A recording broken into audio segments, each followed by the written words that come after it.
Uni Eropa mendesak negara-negara anggotanya agar menjatuhkan sanksi terhadap Israel. Hal itu bakal dilakukan jika Perdana Menteri Israel Benjamin Netanyahu terus menentang pembentukan negara Palestina. Dikutip dari Tribun News, usulan itu akan dibahas pada pertemuan para Menteri Luar Negeri Uni Eropa yang dijadwalkan berlangsung pekan ini. Pernyataan itu disampaikan oleh Kepala Kebijakan Luar Negeri Uni Eropa Josep Borrell pada Minggu 21 Januari 2024. Meski pengaruh Uni Eropa terhadap Israel lebih lemah dibanding Amerika Serikat, Uni Eropa memiliki perjanjian asosiasi yang memberikan keuntungan perdagangan dan investasi istimewa. Hal itu menjadikan Uni Eropa sebagai mitra dagang terbesar Israel. Diberitakan sebelumnya, Netanyahu menolak tegas pembentukan negara Palestina bila perang di Gaza telah berakhir. Ia bersikeras bahwa Israel harus mempertahankan keamanan atas Gaza dan memastikan wilayah tersebut tak menjadi ancaman bagi negaranya. Sekira 1.000 warga Gaza menjalani perawatan medis di sebuah rumah sakit lapangan di kapal Prancis yang berlabuh di Mesir. Kapten kapal The Dixmude Alexander Blons mengatakan perawatan itu dilakukan seiring ambruknya infrastruktur kesehatan di Gaza. Dikutip dari VOA Indonesia, The Dixmude merupakan kapal pengangkut helikopter yang berlabuh di pelabuhan Al-Arish, Mesir sejak November 2023 lalu. Kapal tersebut dilengkapi dengan sejumlah kamar rumah sakit, ruang operasi, serta 70 staf medis. Blons menuturkan hampir 120 korban luka-luka dirawat di atas kapal tersebut, sedangkan ratusan lainnya dirawat jalan.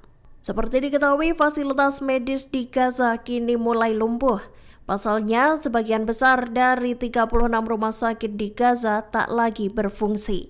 Sementara sebagian RS yang masih bisa beroperasi tidak dapat lagi menampung puluhan ribu korban perang.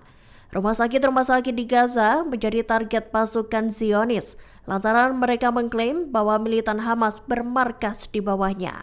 Alhasil, tentara Israel terus-terusan membombardir fasilitas kesehatan itu. Sayap militer Gerakan Jihad Islam Palestina Brigade Al-Quds merilis rekaman saat militannya merampas drone Israel. Tak tanggung-tanggung, Al-Quds berhasil membobol data penting yang tersimpan di pesawat tak berawak tersebut. Dalam video, seorang anggota Al-Quds tampak menyerahkan sebuah kartu SD kepada rekannya. Kemudian kartu SD itu dimasukkan ke dalam sebuah card reader dan disambungkan ke laptop. Militan Al-Quds pun berhasil mengakses data-data yang tersimpan di kartu SD yang diambil dari drone itu. Dalam kartu itu berisi rekaman udara drone kota Khan Yunis dan sejumlah video lainnya. Dalam video tersebut, Brigade Al-Quds juga menampilkan drone pengintai Autal Evo Max 40 yang berhasil mereka amankan. Rupanya, drone tersebut digunakan serdadu Zionis untuk membuat jalur penerbangan 3 dimensi. Pesawat pengintai itu juga dilengkapi dengan laser finder untuk menemukan koordinat dengan akurasi tinggi. Tak hanya itu, sebuah kamera thermal beresolusi tinggi dan berisi perangkat GPS juga terpasang di drone. Rekaman yang tersimpan dalam drone itu rupanya turut mengungkap lokasi persembunyian dan kendaraan tempur Israel. Selesai mengendalikan pesawat pengintai itu, Brigade Al-Quds pun langsung melakukan operasi meriam berdasarkan informasi penting yang diperoleh dari drone tersebut. Al-Quds meluncurkan mortir-mortir ke arah pasukan Zionis.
Perdana Menteri Israel Benyamin Netanyahu bersikeras menolak persyaratan dari Hamas untuk mengakhiri perang di Gaza.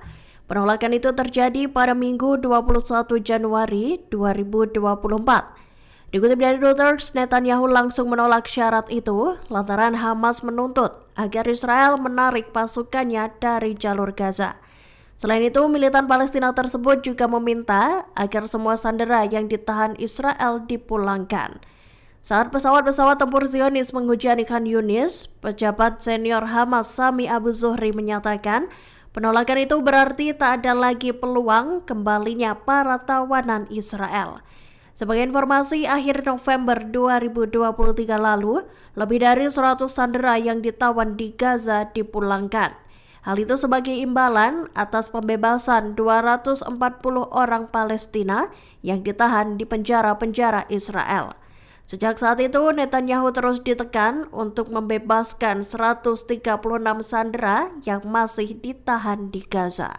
Perusahaan pelayaran Israel menggunakan jalan pintas untuk menghindari blokade militan Houthi di Laut Merah.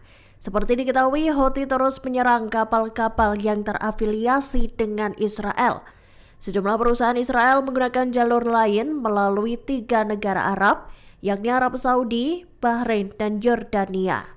Dikutip dari Tribun News, perusahaan-perusahaan itu mengarahkan kapal dari timur ke pelabuhan Yordania dan Dubai. Dari sana, barang diangkut dengan truk melalui Arab Saudi dan Yordania untuk dibawa ke Israel. Sejumlah perusahaan itu memilih mencari jalur alternatif untuk mencapai Israel. Langkah itu dilakukan lantaran mereka enggan memutari Tanjung Harapan yang berada di benua Afrika. Pasalnya, hal tersebut dapat memperpanjang rute dan menambah biaya perjalanan. Sejumlah keluarga sandera Israel menyerbu rapat Komite Keuangan Knesset Parlemen Israel pada Senin 22 Januari 2024.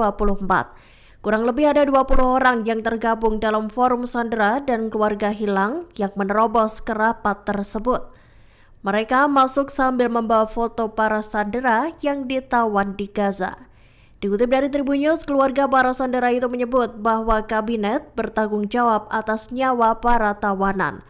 Seseorang dari mereka bahkan menuntut bahwa agenda umum Knesset tidak boleh berlanjut. Rapat Komite Keuangan yang dihadiri oleh Gubernur Bank Israel itu pun akhirnya ditunda. Ketua Komite Keuangan Israel Moshe Gavni lantas menjanjikan komitmen mereka untuk membebaskan para sandera yang masih ditahan.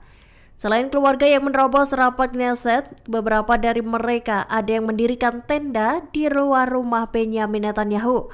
Mereka berkelakar tak akan pergi sebelum Perdana Menteri Israel itu menyetujui kesepakatan pertukaran sandera dengan Hamas di jalur Gaza. Download Tribun X sekarang, menghadirkan lokal menjadi Indonesia.